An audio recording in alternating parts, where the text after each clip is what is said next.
Welcome to the first video of the Right Seat series. We're going to be talking about your first track day. Here we go.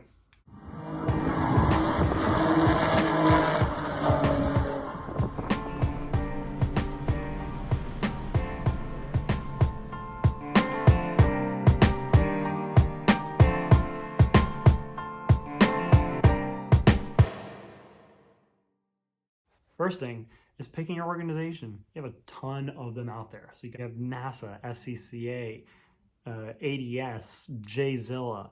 There's so many out there that run their track days differently that you might see like, okay, I like how they operate, and go to a different one. You're like, I enjoy that way better.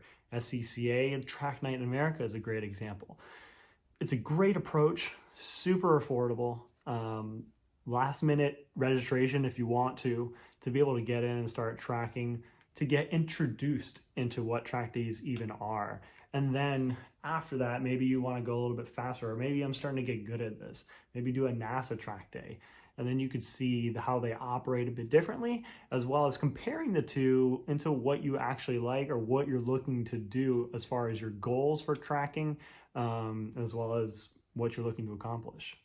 Everyone has different registration processes and things that kind of get you rolling, but on the main website of every single one, they have a place where you can register, find what events are coming to your region or your location, to track closest nearby to you, on a pretty friendly, approachable place. Now, there's probably a ton of information that I'm missing as far as each organization and how they operate as far as getting prepared, different guidelines, different rules, everything like that. Just when you find an organization, run through a few that I've even mentioned and see how they operate. Maybe ask some people as well in the community, Facebook groups, things like that, that have done these experiences before, and see what they like. Based off of what your goals are, you may not want to go and do an SCCA track day over an NASA track day just because of maybe more track time, less track time, the type of environment that you're looking for, different things like that. So find your organization, then start looking at registration. So when you're looking at track days, they can really differ in price. They can start ranging probably from like $100 to $150, around $350 to possibly $500 a day. So depending on what your goals are, depending on the environment that you're in, and a bunch of other factors, you can see how maybe this is really intimidating, or probably you found out how it's intimidating to see, I don't know which organization to go to, I don't know where to start, it seems like a ton of information. We're narrowing that down right here, right now. As well as your pricing in that category, you also have some different track day companies that will have a registration fee attached to their annual club member fee. They might put it that way. So like with NASA, SCCA, those guys are annual memberships. They'll range from probably like $40 to $75, depending on different organizations that you might want to go with. But it basically says, hey, you're in the club, you can now register for any of these events because you're one of us. So we found the organization that we're going with, we found that track day that we want to attend, we got registered, got priced out, everything's all good to go. What's next? Preparation. This falls under a big umbrella. So you have preparation for your car, making sure that that's all good, preparation for equipment, making sure you have everything that you could possibly need for your track day, and also your preparation for your travel if need be. So on the website, somewhere located in the very first, what is HPDE type of window, there's going to be a drop down of some type that gives you a little bit of a checklist or a guide to say, okay, this is how you can prepare your car, or what you need to check before coming to your first track day. NASA as well as SCCA may even have a tech sheet, or I know they have a tech sheet, that they will require from you when you go to your first track day. So that literally gives you a check box of every single little piece of information that you need to make sure that, hey, this has been checked, my wipers have been checked, the seat is tight, all those safety things that are very important to make sure you have a good time at your track day, that they check off every single box before you come to the track day, is to either have this checked off at a shop that can say, we did everything, we signed you off on all this stuff, everything looks good. Basically a track day checkup, if you will. Or If you are a wrench yourself, you're pretty comfortable around a toolbox, you can check all those things yourselves. Also pretty good. You just got to make sure that you can have a shop or someone responsible to be able to sign off and say everything that they say that they went over, we checked off and also looks good. So a certification basically of saying your car is good to go, you pass everything as far as safety, you're ready to run at the track. Second on that little list is preparation for your equipment. Having a check sheet like this is super awesome. So saving yourself a ton of time and that area of, oh my God, I forgot my torque wrench, or oh my God, I forgot the tent, I forgot a fan. Those other little things that you will totally make or break possibly your track day experience. But keeping a checklist like this is super handy, especially if you're loading in at 6 in the morning or at midnight before your track day, needing to get everything packed up in your car, your trailer, your truck, whatever it is. Having a checklist is super, super handy. Any type of crazy stuff that you might see yourself getting into, you want to make sure that you have in the back of your trunk as if you can. So I literally try and cram everything into the back of my Mustang because that's what I take to the track and I don't have a truck or trailer. So I load up as much as I can into the back of my car, drop the seats, and make sure I can have everything possible to make sure that I have a nice, smooth track day. Also, one more thing, preparing for your travel. So registering your hotel, seeing what is around there, closest hotels nearby, making sure that the ratings of those hotels are pretty good, but also just making sure that you have gas, making sure that you got an electric car or something. Now, you want to make sure you plot out your electric stations. A lot of the times myself, I'm pretty much getting there that same day of the track day. I don't always set up the day before, but if you have that luxury, which a lot of different groups will let you have, you're able to come in, get registered, get your car teched, so that way you can get all that stuff out of the way so you don't have to rush around the morning of, as well as getting your own space set up. So I bring a tent, keep yourself out of the heat, coolers, all that good stuff. So a lot of stuff comes out of my car before I even get the day started. So say I'm going to Sebring, it's an 1.5 hour drive, got a driver's meeting at 8 a.m. I want to make sure I'm at least there by 7. So that way, if not like 6:30, as soon as the track opens for people to come in, you want to try and be there, be the first one out the door. So that way you have enough time to prepare. You don't want to be running around having a driver's meeting and then 45 to 30 minutes later, you're still unloading your car and you're out on the grid in like 10, 15 minutes. Worst case scenario, you don't want that to happen. So get to the track as early as possible. As soon as those gates can open up and you can get in, you want to be there so that you can set up, get everything out of the way, and then relax. Take a breather, then go to your driver's meeting. Make sure your car is good. Make sure that your list is good with everything that you're bringing, and make sure your travel is good. Also, I kind of mentioned it, but tagging along with that preparation, a lot of these groups will send out an email maybe a week before, 5 days before, the night before. Everybody's a little bit different, but it includes what to expect with the weekend, a schedule of each run day as well, different times for your sessions, all those types of good things, as well as a set of rules, the handbook, different kind of things that you need to know before coming to better prepare yourself. Maybe like some different organizations require you to wear full pants and maybe a long sleeve t-shirt, different things like that. So some can be a little bit more finicky than others. Some will allow you to wear shorts and you're totally fine. So look out for those emails. And to wrap it all up, I think how I'm going to call this is basically your maintenance while you're there. And a lot of these groups will have classroom sessions. So on your schedule, you'll have maybe after your first session, you have a classroom session, or maybe even before your first session, you're going to have that classroom session.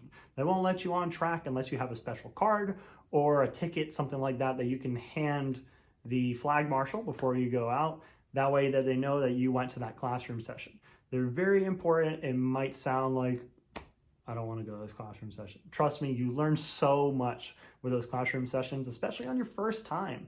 You get taught a lot of tips and tricks from us coaches and instructors that we can get you started so much quicker so that you don't end up making those silly little mistakes. Just get you a little bit more comfortable, a little bit more prepared before you go on track for the very first time. Everybody's there learning just as much as you are. So if you are a little bit of experienced, that's okay.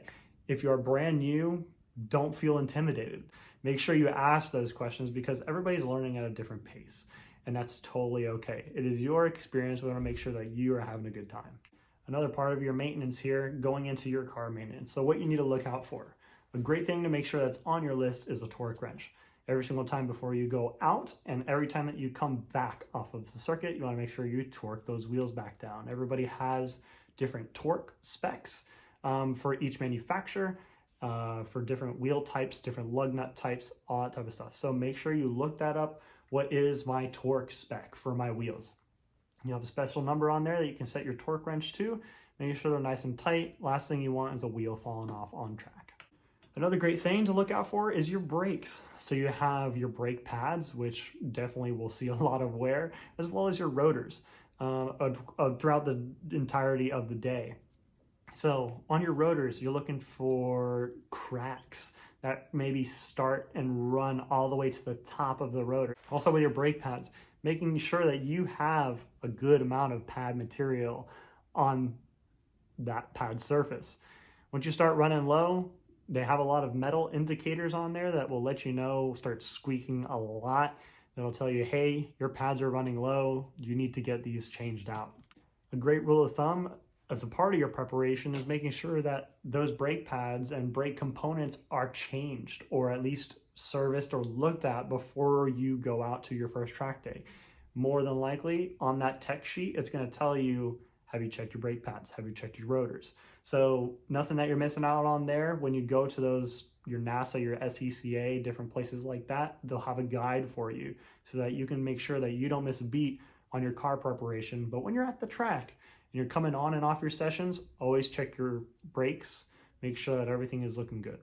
Another big thing is going to be your tires. So checking your wear of the tires and how they're looking after each session. Also, your tire pressures. Tires can definitely make or break your experience. So tire pressures, super, super important. The tracks are super hot majority of the time, at least coming from Florida. Basically like 9 months out of the year is a super hot track day. So your temperatures, as well as it going up and down, if you're going in colder temperatures, you need to start at a higher tire pressure. If you're running a super hot session, the tires are going to come to temperature a lot sooner. So you want to start maybe with a lower tire pressure. With your progression, you're getting those tires up to temperature that they can operate at the maximum without being overinflated, causing you to lose more grip. So search around, hit up the forums, ask people maybe who have done it before, what is the kind of happy medium between tire pressures for different temperatures. And more than likely, you're gonna be able to get some pretty helpful responses. As well as those wear on those tires. So pretty much your standard road tire, they have wear indicators. They're in the middle of those deep grooves in the tread that have these rectangular blocks. They might be different from manufacturer to manufacturer, but more or less, there are some wear indicators in there that'll tell you how much tread that you have left in your tires. When you get down to those wear indicators, it's pretty much a good time to start thinking about replacing that tire. If you get to that point during your track day, you probably want to call it just to be able to get your car back home safe. Also, checking the outside part of the tire, that sidewall. There is what we call rollover. Rollover is when you're actually putting a lot of pressure on the side of the tires into a corner that's causing the rubber on the tire to actually fold or kind of roll over the edge of the top of the tire. So there's going to be a pronounced kind of groove line on that rollover there that's going to be showing you how much more the tire is actually gripping under load. So making sure that that rollover isn't too far over. And it's also the kind of the job of the shop to make sure you have a proper alignment before going out to the track. So letting the shop know that you're going to be tracking this car so that they can properly set up your car to be able to make sure that that rollover isn't going to exceed the limits. you can actually start cording a tire where that rollover is happening and cause basically the tire to break down way too fast. You want to make sure that you're before that wear indicator, so that's the happy medium between getting enough grip on that rollover but also not exceeding it. Also, getting underneath the hood, lifting that hood up after each track session, not only is going to release a lot of heat that's kept up in that engine bay, but also gives you a chance to check out what's going on in there. So leave the car running for a second, poke around, see if you see any leaks, any type of saturation that wasn't there before. Think of also some different smells that you might be smelling. A sweetness in smell also means that there could be a coolant leak. Look for maybe any smoke coming out of the tailpipes. Look for any smoke coming out of the engine bay. If you have any saturation on your headers or things like that, you don't want it to be oil because that can start a fire. So making sure that everything around your engine bay looks dry is super important, as well as not taking in any type of weird smells, anything out of the ordinary for sure. And I think that's pretty much going to do it for this very first video. Is honestly the main takeaways from this is trying to be as prepared as possible, making sure that your car is ready to go, making sure that you are ready to go as far as knowing the rules, knowing the regulations, knowing the flags, all that different type of stuff, just to prepare yourself for this track day. It's super huge. It's really exciting to be able to go to your first track day. Even if this isn't your first, this is a great resource to make sure that, hey, maybe I'm missing something here, or maybe I'm gonna start making a checklist now. So if this is your first track day that you're looking into going to, congrats, I hope you have a great time. And also for those people who are experienced, I hope you guys were able to learn something from this as well. Thank you all for joining me on this very first episode of the Right Seat series. There's gonna be a ton of videos out there of track day preparation, different experiences that I go through as a coach and an instructor, different tips and tricks that I can give you guys along the way to make your track days a little bit easier. Feel free, if there's something that I missed, drop it in the comments below. I am always refining my own process, making sure that I have everything that I need and I prepare myself. But again, if there's something that you do a little bit differently than I do, throw it in the comments, let me know, and I'd be more than happy to give some feedback. If you're interested in this video, for sure, subscribe, because we'll be making a lot more content for you guys in the future to be able to make your track days a lot easier and a little bit more helpful, provide any experience that I can to make it a lot more fun for you guys and take that worry out of the way. I hope you enjoyed the first episode of the Right Seat series, and I'm hoping that I'll see you at your next track day. Take care.